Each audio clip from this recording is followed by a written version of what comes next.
All right. Well, in true JCF fashion, I will take a moment to remind you that at the Jewish Community Foundation, we always like to start and end on time, and we are going to do our best today.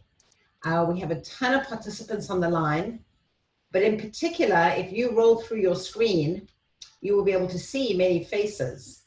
And some people have their no video on, obviously, because they are, I don't know, getting dressed or choose to watch us while they're doing their kids' homework or whatever the case may be. We don't mind. We appreciate that you're on the call. We do, however, have one particular special guest. Oh, I just see he's just come on. Yes, so we have a very special guest who's come all the way from Israel to join us today. Oren Green literally flew yesterday or day before yesterday to Israel. And Oren, if you unmute yourself, I'd love you to say hello to everybody. Hey everyone, I'm not sure how. Our Wi-Fi isn't great yet. We're still in the process of getting everything set up, but you are my first live anything from Israel. So super excited to be here. So that's fabulous. Oren, do you want to tell everybody how come you're in Israel? So our oldest son joined the Israeli army about a year ago. He's actually serving down near Gaza right now, which is a little bit of a warm area. So we're praying for his safety daily. And we made Aliyah yesterday. It's a very long pilot trip, and we will see how this works to work remotely, but still very excited to continue with the San Diego JCF and the ELI program as much as possible. And we are absolutely thrilled that Oren would be able to join us from Israel today, because obviously he's just arrived. Thank you, Oren. And if everybody else could just mute their backgrounds, we would sure appreciate it to keep the background noise down. As Oren mentioned, he will be continuing on as the ELI, the Endowment Leadership Institute Committee Chair. And so we'll talk about that in a few minutes.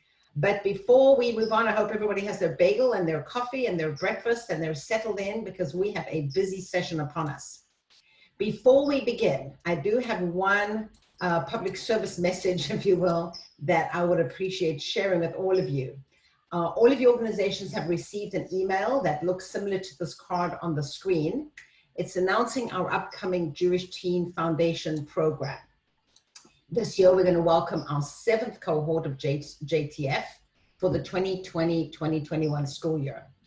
We attract a diverse group of Jewish high school teens from all over the San Diego County who are committed to making a difference in their community through tzedakah.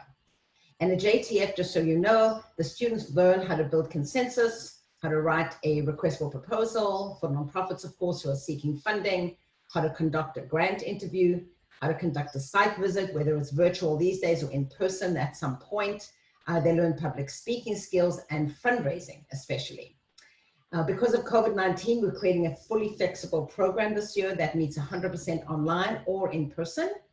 And we would just like to mention to you to please get that email or let me know if you need it again, and share this opportunity with your constituents and your members to encourage their teenagers 9th through 12th grade to participate. It is an application process. There are limited spots available. So we do encourage you to apply soon. Everything's on our website as well. So we might even provide a copy of the flyer when we send out the follow-up from today's session. So now, why are we here today? Legacy planning during challenging times. Today we're going to chat about what that looks like. What do we do? How do we do it? Do we ask? Do we not? It's going to frame our discussion today. But first, let me welcome you. This is the Endowment Leadership Institute, where you have committed to collaborate towards the common goal of establishing endowments for the long-term vitality of the Jewish community. You have taken time out of your busy schedule, and we've said this before. I want to remind you that this, despite its virtual gathering, despite its method that we're getting together, we are in a chavarah, coming together again. We need to feel that this is a safe space to share our challenges and our opportunities. Wave your hand, shout out, unmute yourself, ask a question. It is going to be as much of a conversation as this format will allow.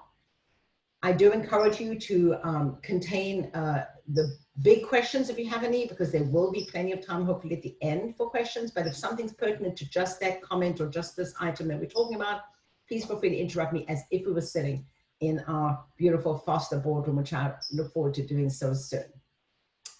I should just mention one quick shout out is that in addition to our fantastic ELI committee chair from Israel, Oren, I believe on the screen, if not just yet, pretty soon, because she had a double meetings this morning, Janet Ashertel, our JCF board chair and committee member, and Teresa Dupuis, also a JCF board member and serves on several boards in this regard.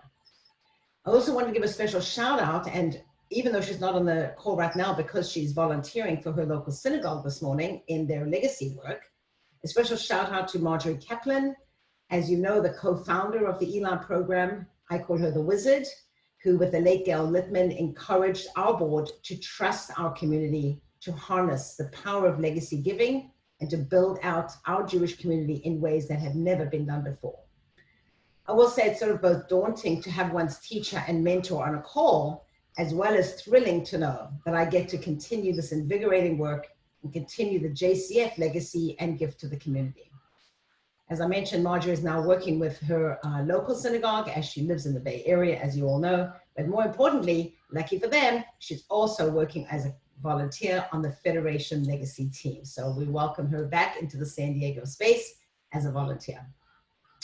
Many of you know the results of this program continue to be astounding. And as you know, we have secured well over 1,300 individuals and families who have either made a commitment for a future planned gift or contributed in meaningful ways to a current endowment fund. Over $70 million has already been received into the Jewish community, which is an astounding number, of course, and we anticipate well over 180 million in future planned gifts. So our future looks bright. And this is our legacy. This is what we want to ensure continues in our city. And now that it has been successfully modeled in almost 60 other communities across the country by the Harold Grinspoon Foundation, we want to continue to be the beacon, the pioneers of this program, and the role models for the most consistent and enthusiastic legacy planning community in the country. We can and will do it together. The Jewish Community Foundation, through the ELI program, remain your planned giving back office, your legacy marketing support, your personal consultants, your go-to people, the ones who chat with your donors on your behalf, and most importantly, your sounding board for ideas and plans and ambitions. And of course, we are your greatest supporters. Today on the call, we have 17 different organizations represented, and I have a feeling it might be 18 because I had a last extra person sign up, which we are thrilled to know. I hope you can all see that screen with the special annotations, because 15 of these organizations on with us today are currently eligible for our 2020 grant incentive of $5,000, and they are working vigorously towards their particular goals. 10 of the organizations on the line have received new commitments in 2020, many of those in the past several months. So congratulations to all of you who are participating. Congratulations to those who are joining us in the future. We have a few organizations that are still coming to the ELI program. This is not something that has become dormant.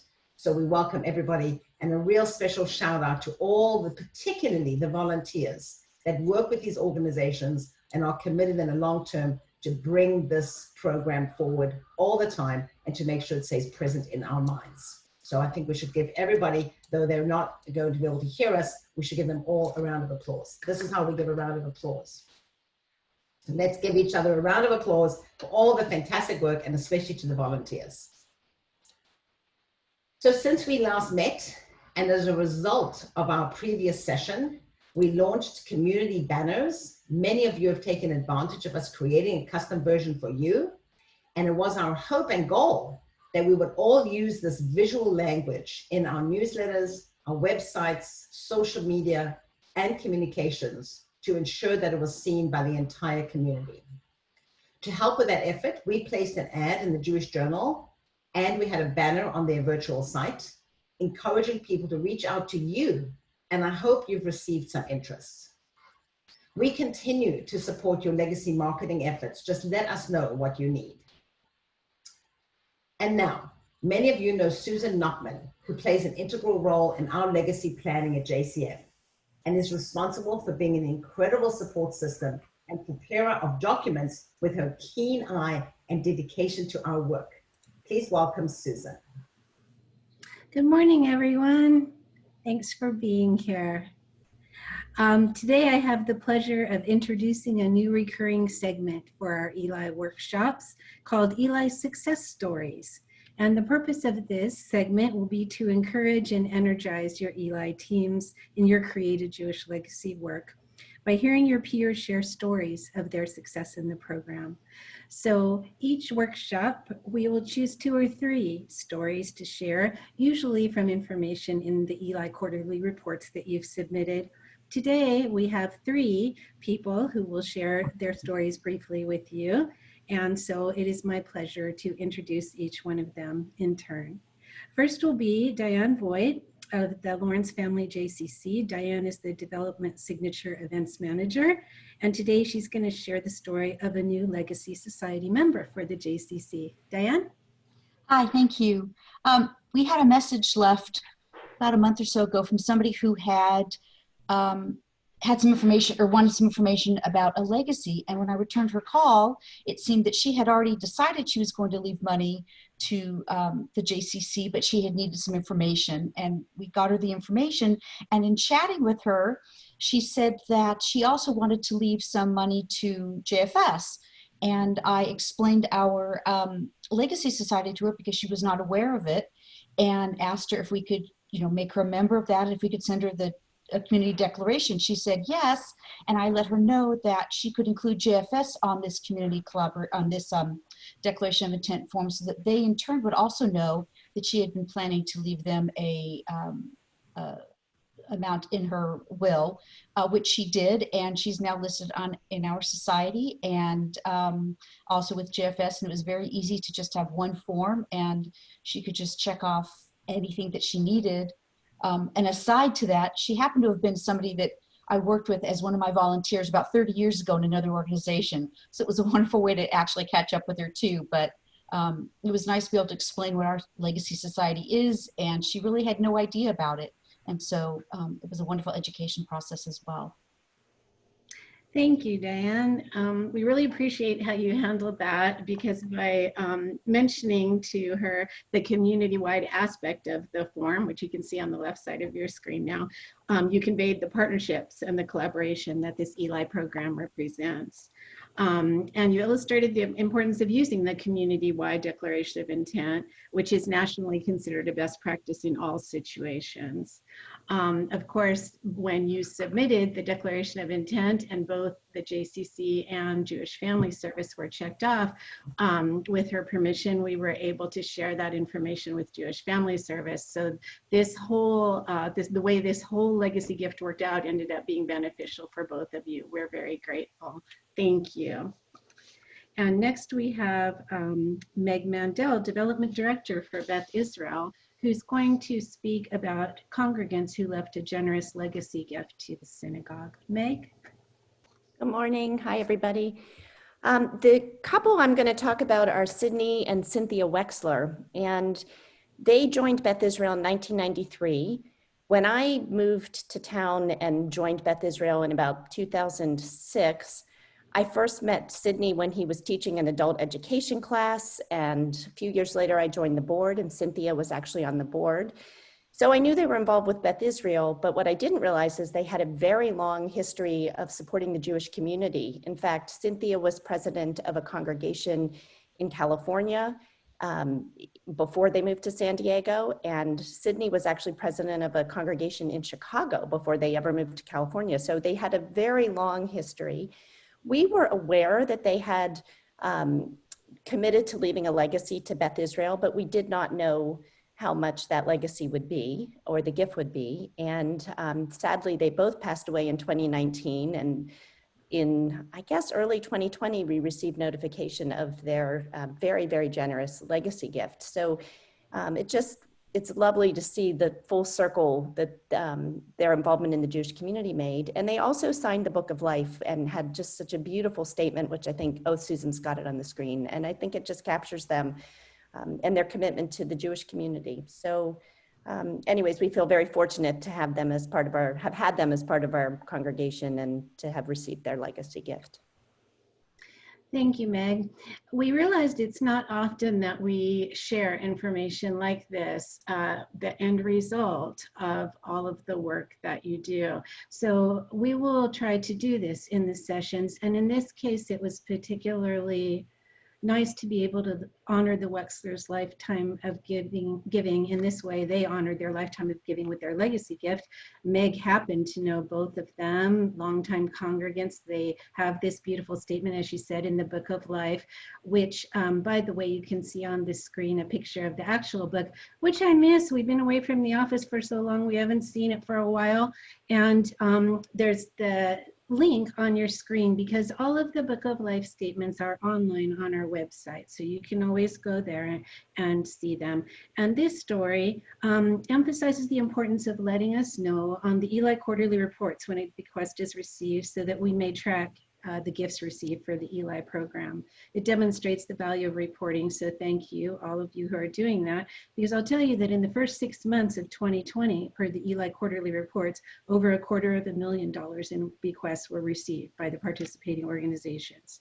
And these legacy gifts, which have been added to the endowment funds of your organizations, will provide annual income to your organizations to keep them strong for generations to come. So that is the full circle of the program. So thank you to the Wexlers, and thank you, Meg, for sharing this story.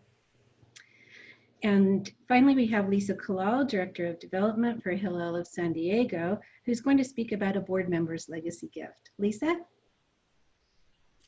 Hi, Susan. Thanks so much. Good morning, everybody. It's really a pleasure to be with you here virtually. So during the spring, at the beginning of our shelter-in-place order, one of our board members and his wife became more mindful of their mortality. They took time to reflect on everything that was going on globally, and they decided that that was the right time for them to refresh their legacy plan. Hillel of San Diego is one of those Jewish organizations for them whose mission is especially meaningful.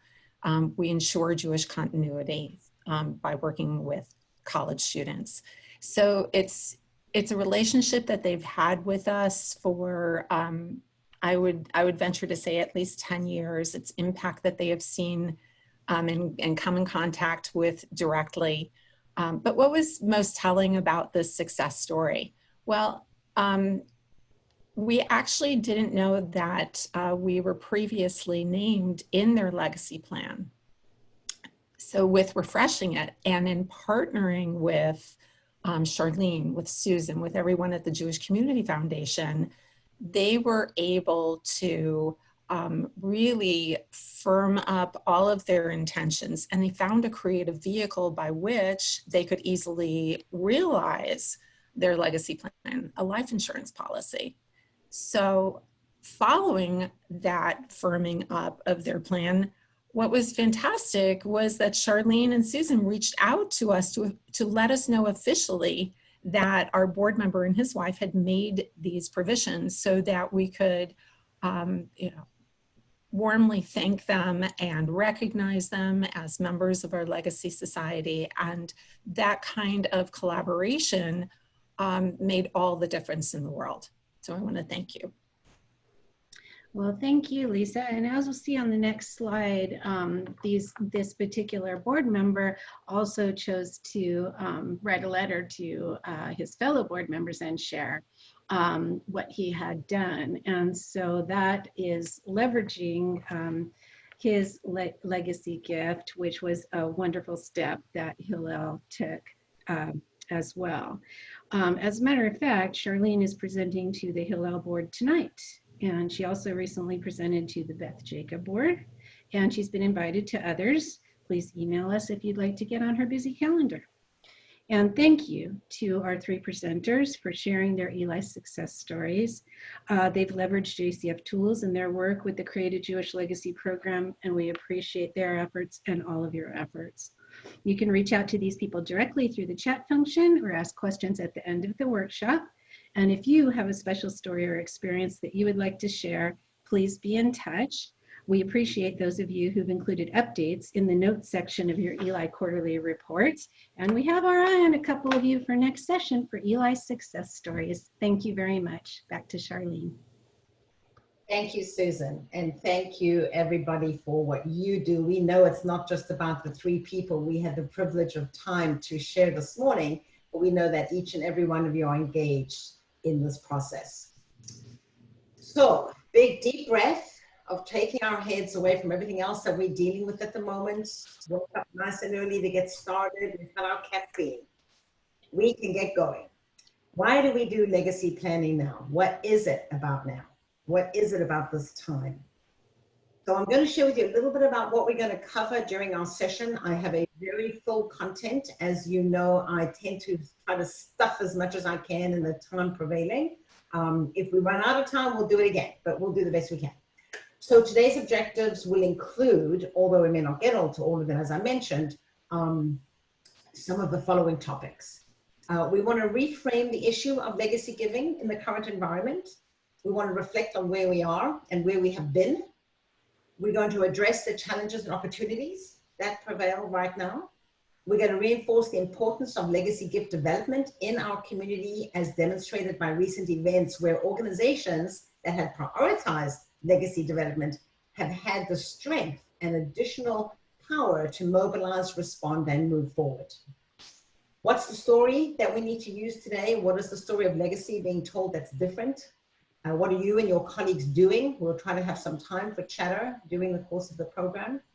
We want to raise the awareness of the opportunity to do meaningful legacy development work as a result of our environment, and what does our current environment look like? What are we hearing from our donors and our professional advisors, most particularly, and other professionals working in the field?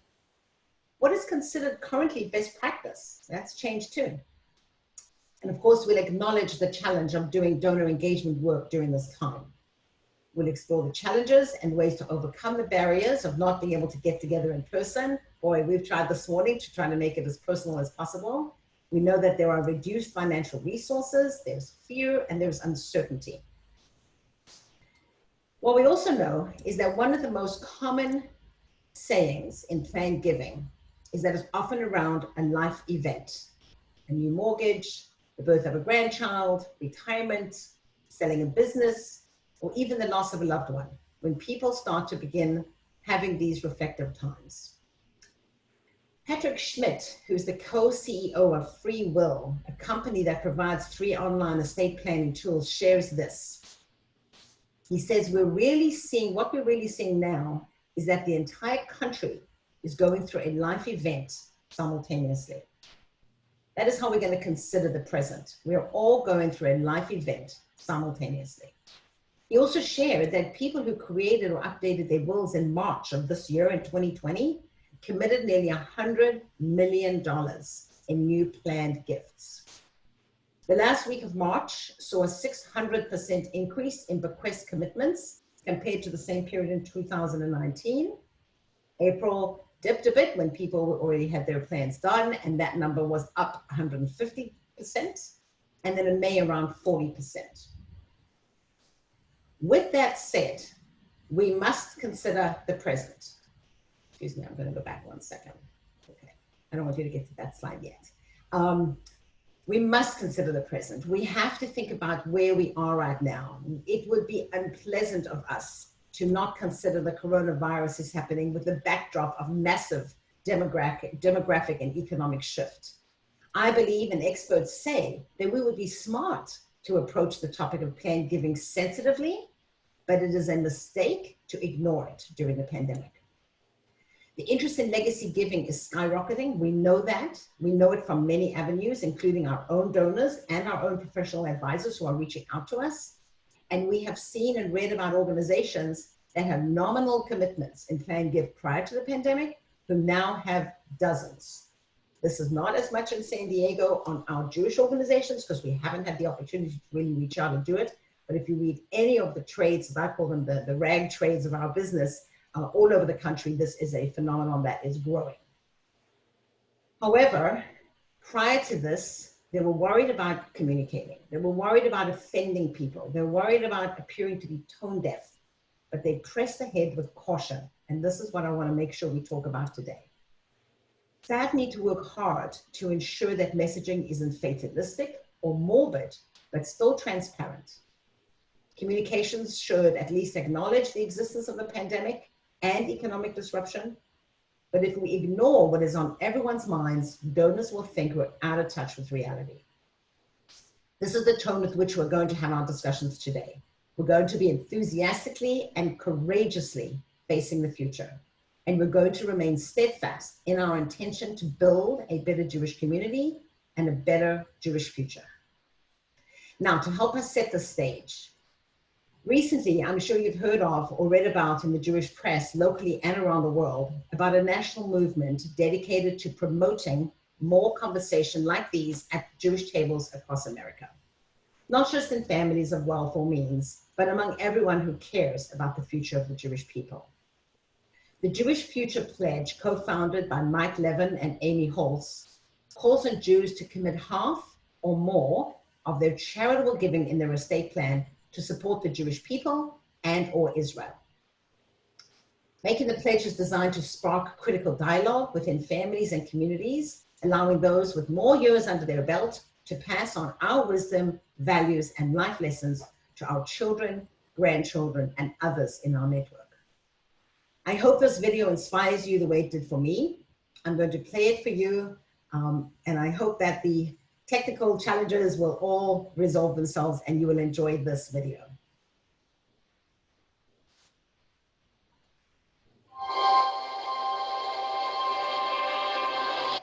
Oh, see, all time.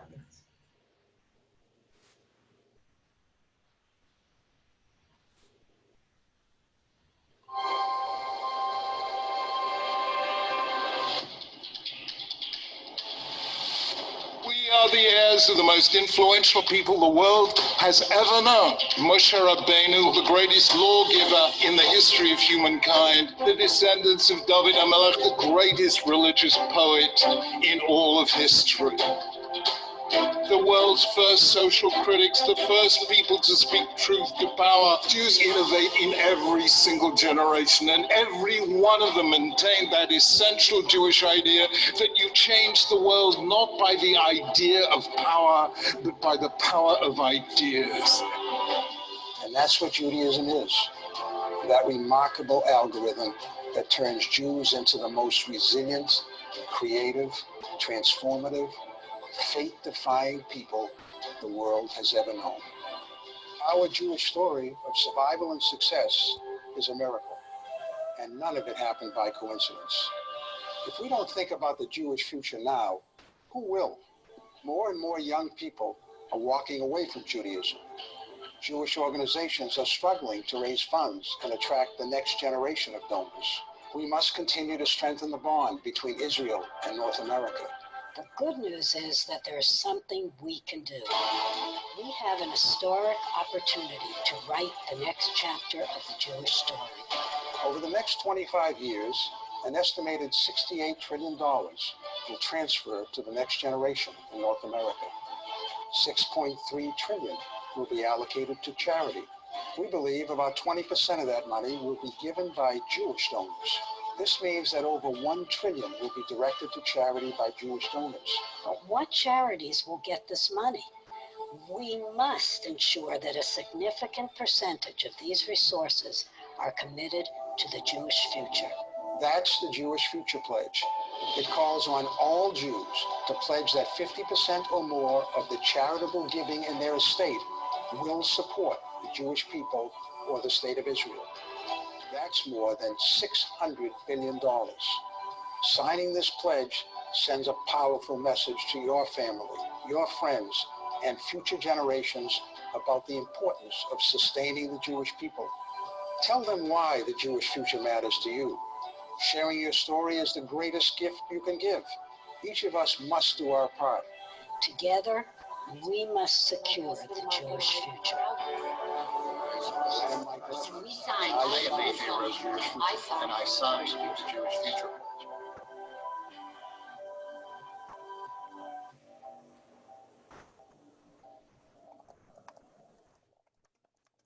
Isn't that something? I don't know about you, but when I saw that, I was really deeply moved. And it reminded me how important this is. We will share a link to that site for all of you in our upcoming and following up messages. So I'll give you a moment to just absorb what you've heard. You're going to see a lot of statistics over the next several slides. I want to be able to frame our conversation in the data that is being demonstrated. It's not just about what we think is happening here in San Diego or even what's happening at our particular organizations. But the general consensus is that planned giving is having a moment. That's sort of like the tagline that everybody's using right now. And there's a follow-up to the conversation and the mention I said earlier about this organization called Free Will. I had a look at some of the numbers, bearing in mind that this is the smallest percentage of people creating their wills and trusts, whereas the majority of people do that either through beneficiary paperwork or with their personal estate planning attorneys. But this particular organization, Free Will, reported recently, as I mentioned, over 600% growth in March. But over 150,000 wills that they've done. In those wills that they've created, almost $1.6 billion is committed to charity. This is not their wealth transfer. This is their charitable intention. This is a vast amount of money. And imagine if 20% of these were the Jewish donors. Excuse me, were from Jewish donors. And that those Jewish donors pledged 50% of their charitable donations to Jewish causes, as the pledge suggests we do, then hundreds of millions of dollars from this one access point alone would flow into our organizations. And as they mentioned, we know too that trillions in wealth will transfer from one generation to the next over the course of the following 3 decades. This great wealth transfer that we've talked so much about, that we must remain cognizant of, represents an opportunity for planned giving, but only if we take action now to cultivate our supporters. To support this and the future of our conversation today, I'd like to share one other piece of wonderful data points that will provide context and affirmation that current giving and planned giving are related. But first, oftentimes I think the research can be a springboard to action. This recent study showing the giving by wealthy donors clearly shows that they support a range of causes, with wealthy donors giving to an average of 7 different nonprofit organizations. As a reminder, we're going to be talking about fundraising and giving as a holistic conversation. It's current giving as well as future giving. It's planning for today, tomorrow, and the future. These donations supported a wide range of charitable causes, as you can see, with basic needs organizations receiving support from the largest percentage, 54% of high net worth households, followed by religion at 49%, which includes all religious and spiritual entities. Not only does the graph show, on the left, show that most households support these 2 primary areas, but in the total giving amount on the right, religious and spiritual entities outperform basic needs. In the recent Giving USA study, which is also a remarkable study, you can see the magnitude of current philanthropy across all spectrums. Even though here they do not account for all types of giving, such as GoFundMe or direct cash payments to others, or the help you give to your neighbor. This is a study of charitable deductions and charitable dollars reported. It is not a measure of generosity. That, as we know, is significantly higher.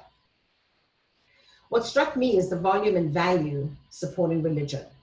I'll give you a moment to take a look at this slide, and it will be included in all the slides that we will provide to you after today's session.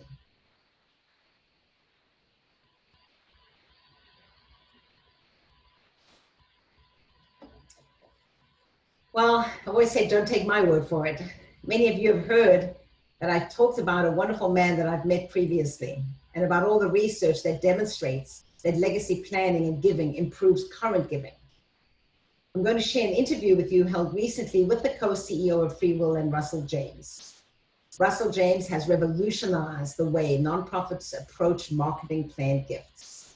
Using the latest scientific technology, Dr. James researches brain activity in fundraising prospects, specifically the prospect's brain activity when they're solicited for traditional gifts versus planned gifts.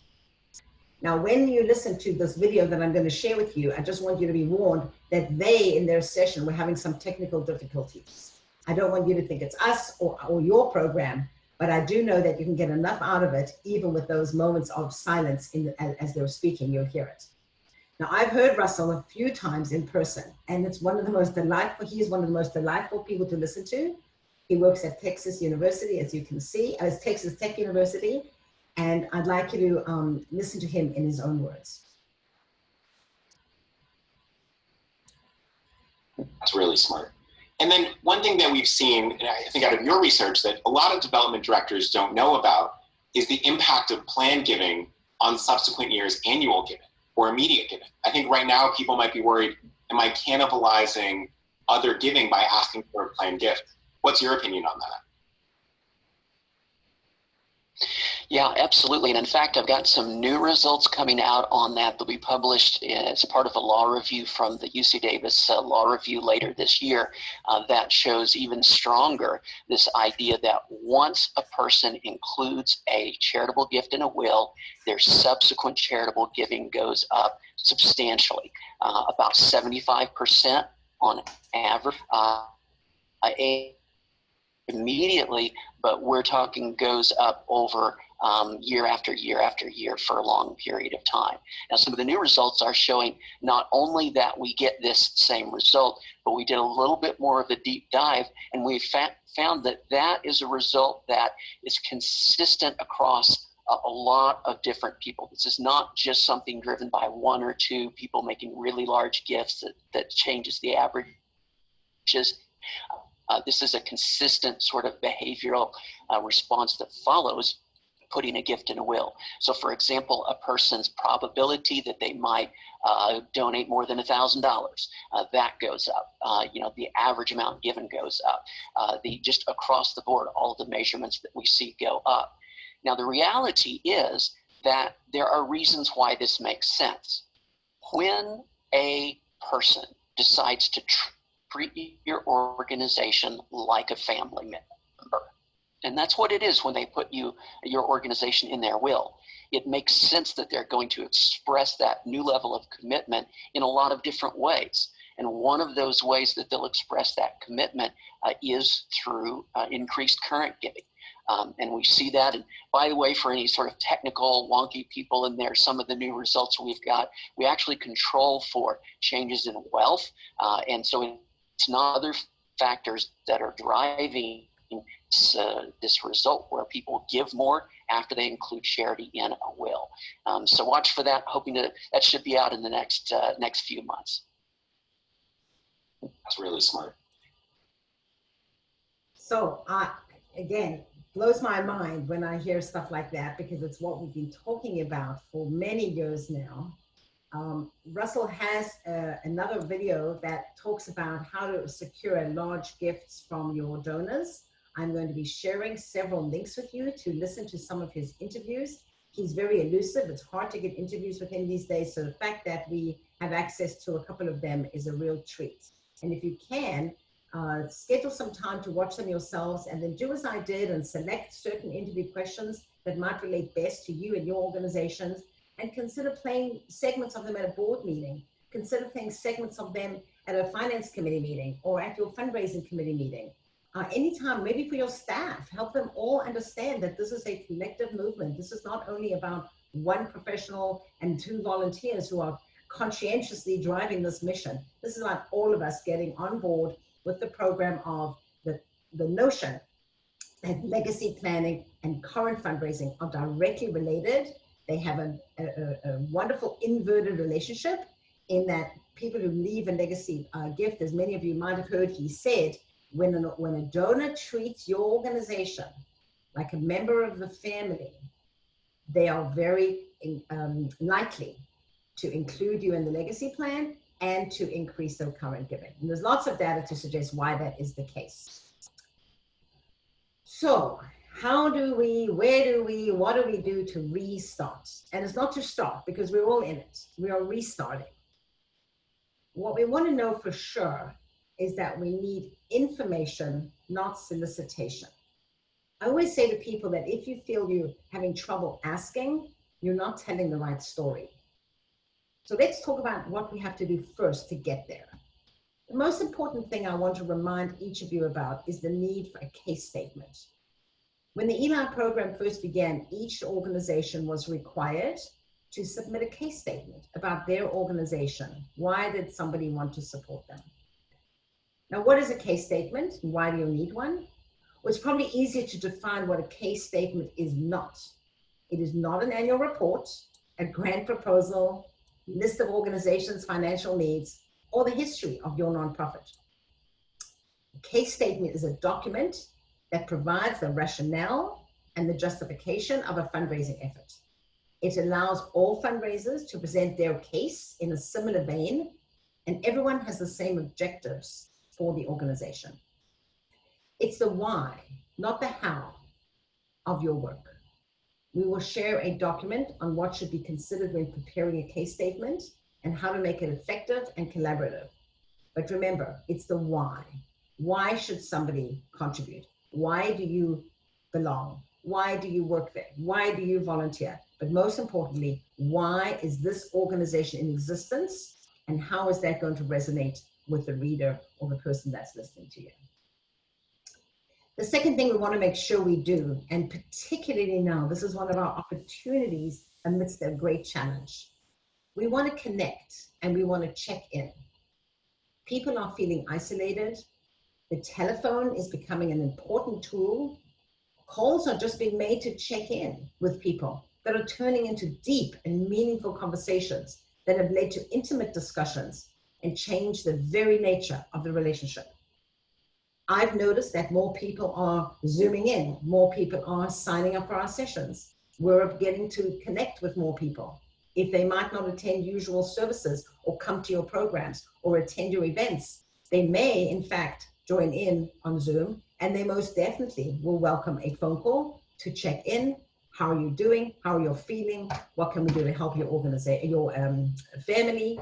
And we can use that opportunity to educate people about how your funds and gifts from the past are helping in the present.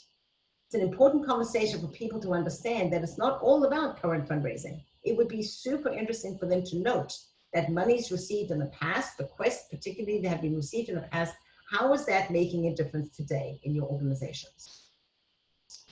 When you invite volunteers to make those calls for you, which I encourage you do, give them some things to talk about.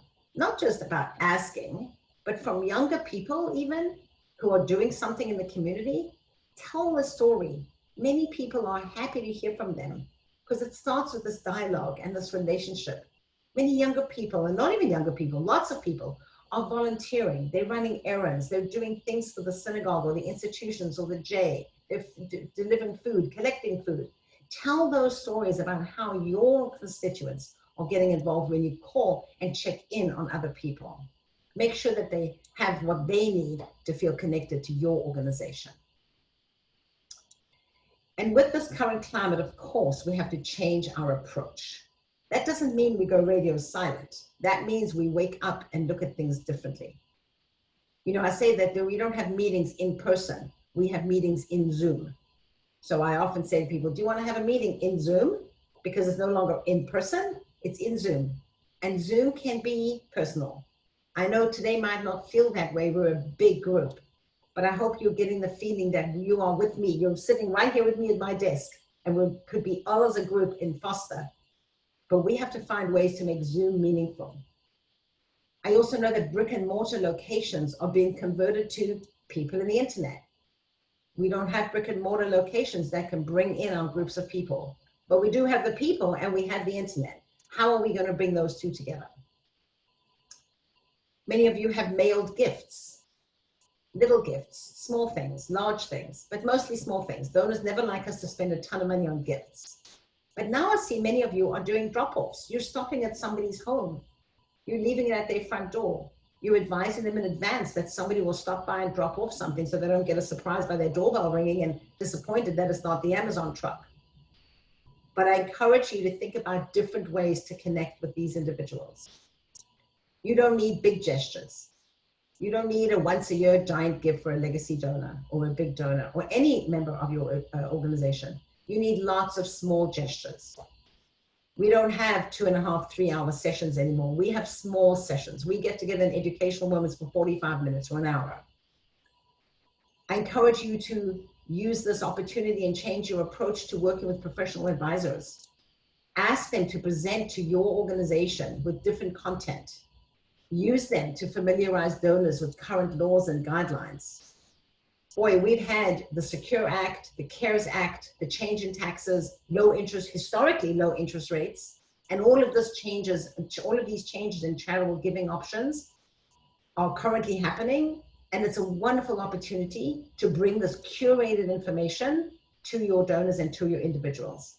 If you don't think it's appropriate to do it as a group, or you have a particular person who doesn't want to do it as a group, ask some of your members or people associated with you, or people even in your neighborhood. Any professional advisors are always looking for an opportunity to get out to the public, particularly now when their traditional ways are not working. So they too are changing their approach. If you're going to send emails or communicate in print, you must consider changing your approach. One way you might consider communicating while being sensitive and honest would be to use language similar to this. I'm going to read it because I'm sharing it from somebody else. It said, we had planned some time ago to share a valuable set of resources and honestly reconsidered sending this email due to the international health crisis. But after careful consideration and research, we ultimately decided to share this resource with you because no matter what lies ahead, we want to provide you with the tools you may need to help you secure the vision you have for your family's future. And they included a list of resources about plan giving, including online tools, linked to estate planning advisor groups, articles, etc. So you're bringing in the conversation softly without making an ask, but you're giving the opportunities for the individuals to respond and to engage. Lastly, I really encourage you, this is not new, but they're a little bit different. I ask you to ask meaningful questions. We always said ask questions, but particularly now, meaningful questions, open-ended questions to engage in relationship building. It's an art that we all need to be good at because in person, body language, and other cues that we're used to receiving are now changing. And we have to be used to having those conversations on Zoom, being reflective and being careful, very careful to ask open-ended questions and then be a good listener waiting for someone to contemplate their answers. I know that sometimes when I talk to my nieces, their dad tells me, or my grandnieces, excuse me, their dad always says, Charlene, before you ask the next question, wait for the answer of the first one, because they go like this. And then they start realizing what they're going to respond to. And it's funny because I'm thinking they're not going to respond at all. But actually what's happening, their little brains are computing, what did she say? How do I ask the question? I'm not in person, now I'm on FaceTime or Zoom, because that's how we visit. And they have to think about that. They have to process that. They have to deliver the answer differently than if we were in person sitting on the couch together. So I ask you, please, if you're going to do nothing else, when you call and check in on people, let's not only say, how are you? How are things? They might just say, fine. We have a colleague who I asked once when she said, when everybody was asked, give me one word of how you feel, she said, it's fine. And I went to her different day, separately, and I said, what does fine actually mean? And she says, it's when I feel really lousy, I say fine, and it makes me feel better. It would have been much better for me to say, tell me how you're feeling right now and why is that? It would have been better to ask a more meaningful question, perhaps, for that particular individual who is responding differently than other individuals. So I urge you to consider this list and think about novel ways people are recognizing legacy donors and asking the right kind of conversation, building the right kind of conversations. I'd like you to think about what your conversation might look like. What does a 7-step conversation look like? Now these 7 steps actually change, but so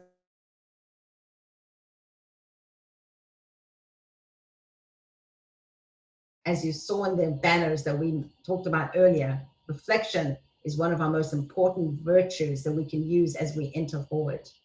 We must reflect on how grateful we are for their support, their past support, even if it's not current, if they're in circumstances that prevail, that make it unable for them to support you currently. That doesn't mean they shouldn't get a reflective and appreciative phone call. We must thank them for their membership, their tuition, showing up to services, even on Zoom. We need to find something to express gratitude about. After that, we should connect. As I mentioned before, get to know them in the current circumstances. How are you managing with Zoom? Do you know how to use Zoom? Are your kids with FaceTime with you? What are your best ways to communicate these days? Are you sitting out on your patio or your balcony? What are you doing during these times? Can we connect with you in some way that might be different to the ways we've done before? And then maybe share a story and a vision for the organization. The story might be, if you made a call this afternoon, the story might be, you know, this morning I participated in a webinar trying to find out ways that our organization can grow stronger. Can I tell you about that for a few minutes? That's a way to introduce the story. Or you might be able to share that your synagogue's making accommodations for the high holiday services coming up. Tell them what that story looks like.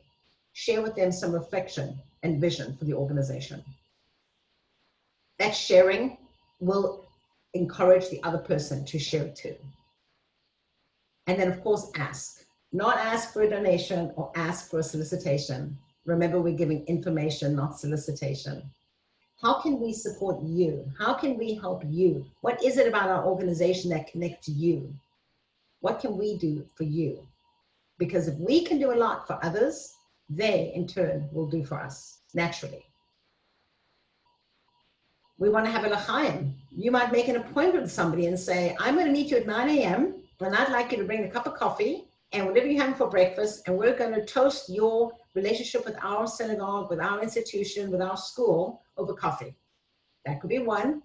Or if you know somebody likes a happy hour or a lunchtime margarita, you might offer that and say, what drink do you like to have that we might celebrate over? Maybe it's just a Diet Coke, but whatever it is, make sure you make a l'chaim. Celebrate and acknowledge their support. And of course, when somebody is new to providing support, whether it's a legacy gift or one commitment or a gift currently, please be sure to make a special deal of that. And then always remember that stewardship is critical to our ongoing development with that particular person and anybody else that they come into contact with. Remember to follow up on any unfinished business. If they say, you know, I was wondering about this thing, and you're like, yeah, let me check into that, I'll get back to you. Please make sure you get back to them promptly, because they are home. All they're thinking about is, when is so-and-so going to get back to me about this thing I asked about? And then remember too, to circle back in a few months, that just because you connected with them today does not mean they're still okay next month or the month after or the month after. When we started this process back in March, boy, many of us thought that come June or July, we most definitely would be back in our offices and in our workplaces, carrying on about our business. We at the Jewish Community Foundation were 100% prepared to go back to the office in July. Clearly, that was not going to happen, and clearly we're now looking at our future differently.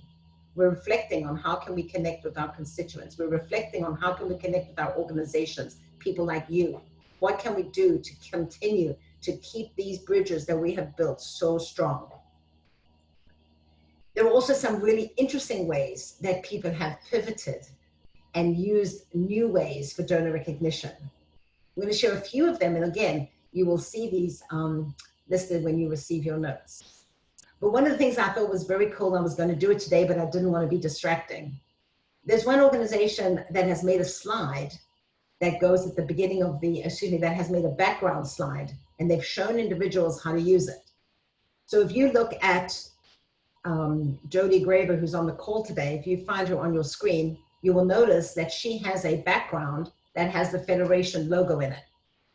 We could create a background for our legacy donors so that every time they log on to a Zoom session with a group from our organization, their background will be consistently different to everybody else's, but it will be the same as anybody else who had a legacy gift made for the future.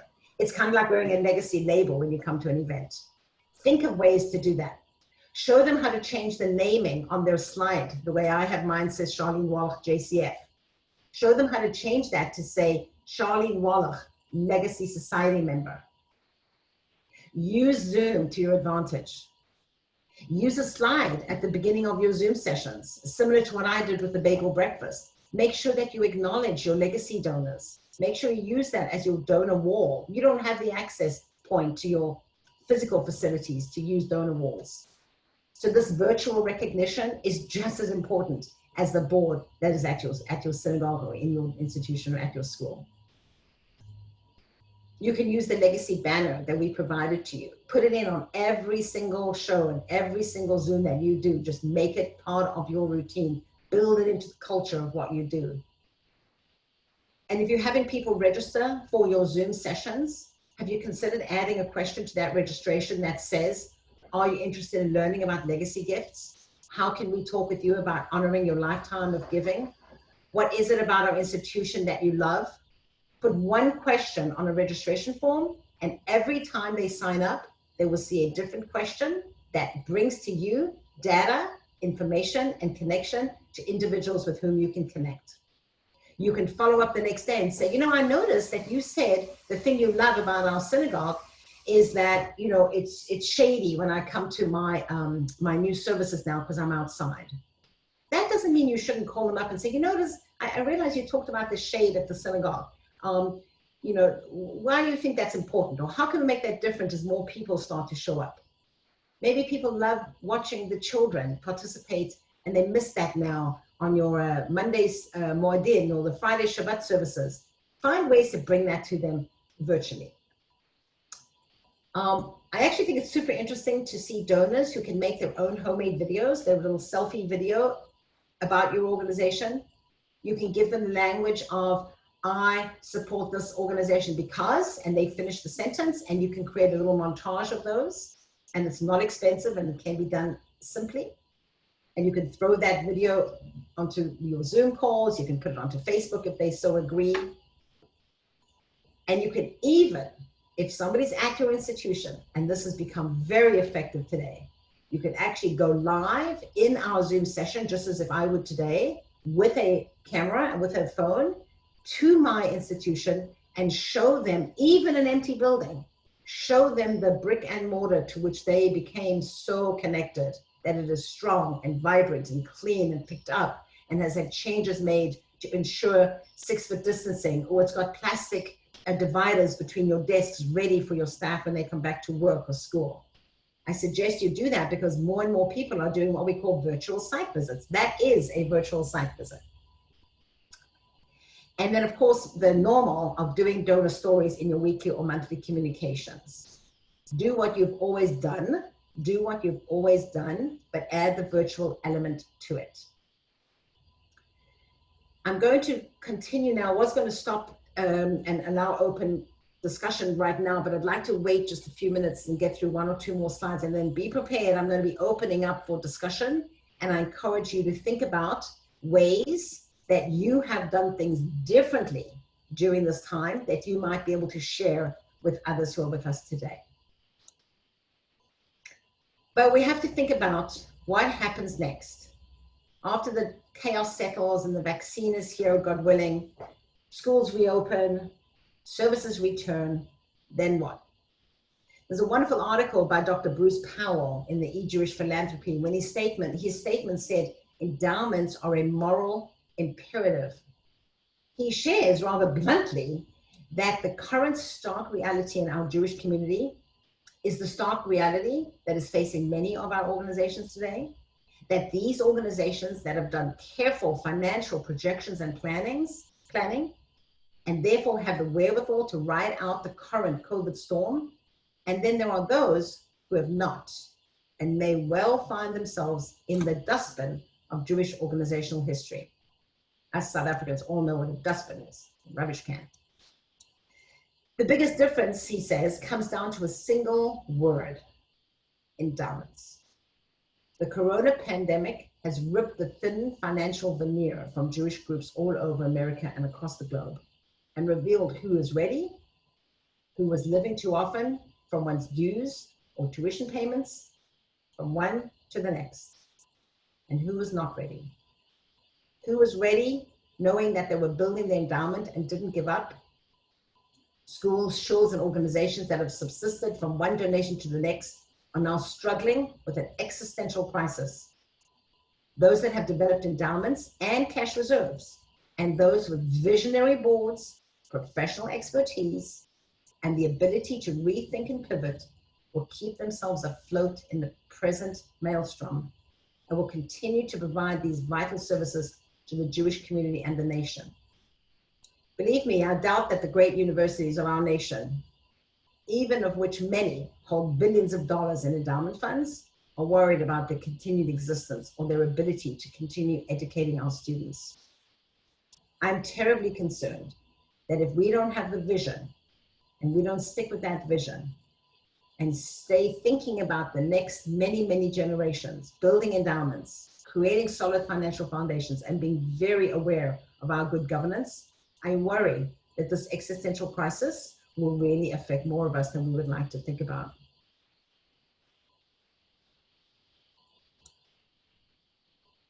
And in closing, and giving us plenty of time for conversation, I'd like to share a few words with you here on the screen that was said by other people who have contributed and continue to support endowments. From my perspective, I think of all of you as change makers, rainmakers, and transformers, bringing your organization to the present and preparing it for the future. This is our role. This is our role and our gift to the next generation, to build a Jewish community to be admired, supported, and revered. That is the work we do. That is the work we need to continue doing. And that is the work that all of you are so committed to, that I am so grateful. On behalf of all of us at the JCF, on behalf of the whole community, on behalf of each of your constituents and people that you educate and spiritually guide and provide social services and mentor and coach and connect with, on behalf of all of them, thank you. Thank you for doing this. Thank you for continuing to be so committed to the intention of today, tomorrow, and the future. We must be prepared to ask for money and get fundraising done today. We must be able to prepare and build up our cash reserves for tomorrow. And we absolutely must build our endowments for the future. Thank you for being here. I'm going to, one last housekeeping thing really quickly, and then I'm going to unshare my screen so we can talk to each other. Those of you who are on today's Zoom session will be provided the opportunity to connect and to participate in an excellent session coming up on Wednesday, August 26th. It's going to be presented by Amy Florian, who's the CEO of Core Genius. She teaches professionals to build strong relationships with clients through all the losses and transitions of life. She's the author of over 200 articles and 2 award-winning books, including No Longer Awkward, Communicating with Clients Through the Toughest Times. In order to participate in this offer and to be able to allow Jewish Community Foundation and the Endowment Leadership Institute to provide to you a complimentary registration, please email to Susan. You all know how to reach her. Maximum 3 people to organization so we can ensure that you're all committed. And we strongly advise that 1 professional and 1 volunteer for sure from every organization will participate so that you can all come away with that which we talk so often about, which is speaking with 1 voice to our organizations and our constituents. So I'm going to stop sharing. There we go. And now we can all see one another, and I will be able to answer some of your questions. But before we answer the questions and some points in the chat features, I'd like to ask anybody to wave so I can get you can get my attention, who would like to share with us something that you have done in recent month or months that's different as a way to connect with your donors or your constituents. Please put your virtual hand up if you don't mind. Jillian, yes, please unmute yourself. Hi, everyone. Good morning. We've been doing some of the things that Charlene recommended, putting together gifts for our members to send to each other. We did a movie pack. We did a pack. Not really. We've also, this seems like a silly thing, but I made it a point for every single person, no matter, because we have a rolling membership rate, every single person who renews, I make sure that they get a great big thank you, which we weren't so good at before, but now I'm making a point of making sure that everybody who turns a check around to us, even if it's $5, gets an email or a phone call back to make sure that they're feeling the love right now. Thank you for sharing that. Anybody else? I'm watching for hands flying. Don't be shy. Remember, this is a cover ride, space, safe space. Oh, yes, I see Nechama, please. So we are dropping 30 packages like chicken soup every week to families. Anyway, I don't know if you can hear me, but about 32 families every week. Some are, can't hear you. Some are consistent every week. It's about. Nechama, can you switch off the secondary to us, please? Because oh, it's yours. It's yours. Yeah, because you. Okay. Sorry, there's two of us on over here. So one of you need to mute your session. So what we're doing to reach out to the community is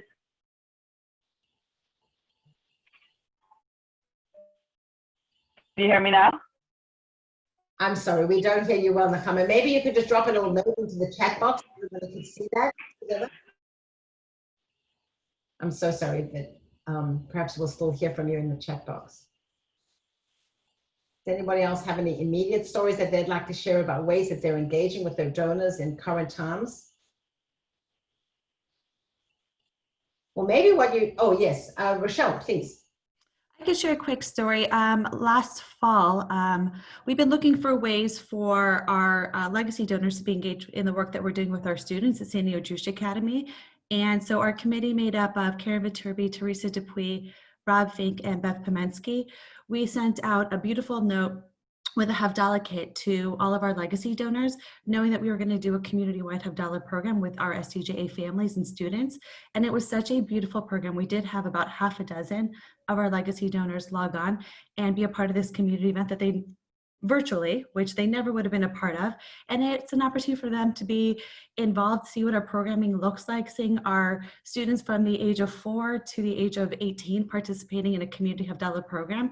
And then we had Rabbi Frank, who was the galvanizing figure and really the planner. We had him give a nod to our legacy donors and talk about the practice and rituals of passing these rituals on from generation to generation.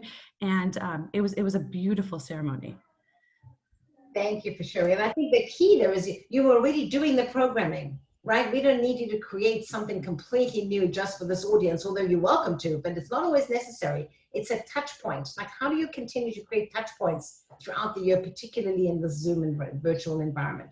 I see Susan gave you a shout out with a hand applause. Thank you, Susan.